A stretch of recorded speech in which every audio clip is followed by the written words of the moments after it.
وانت بتعمل سيرش على جوجل عن طريق الخطأ من غير ما تقصد صباعك يكتب حاجة معينة، وتلاقي دخلت في موقع مخل ومنظر مش كويس، ويجي حد يمسك تليفونك علشان يبحث عن حاجة معينة، يظهر قدامه الشيء اللي انت بحثت عنه، وهتكون في نظر الشخص ده ان انت حد مش كويس وبتبحث عن حاجات مش كويسة.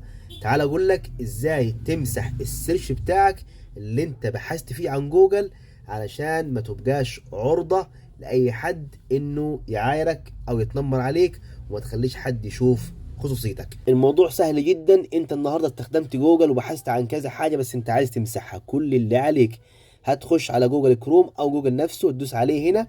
بعد كده الثلاث نقاط اللي على الشمال فوق دول، وهتجيب السجل. لو جوجل بالانجليزي عندك هتلاقيها هيستوري يعني التاريخ، هتدوس عليها هنا.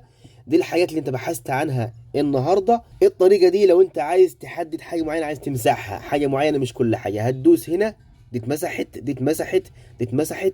لو عايز تمسح البيانات كلها تدوس عليها هنا، وتختار اخر ساعه او اخر 7 ايام او جميع الاوقات. تختار مثلا انت اخر 7 ايام، تدوس عليها هنا وتعمل تحت مسح. وانت كده مسحت كل بيانات التصفح خلال الاسبوع اللي كنت تستخدم فيه التليفون. وبكده لو اي حد مسك تليفونك مش هيشوف غير الحاجة اللي انت عايزه يشوفها، او مش هيشوف حاجة نهائي انت بحثت عنها. متنساش تعمل لايك وشير وفولو علشان غيرك يستفيد بالمعلومة. تحياتي ليكم، بحبكم في الله.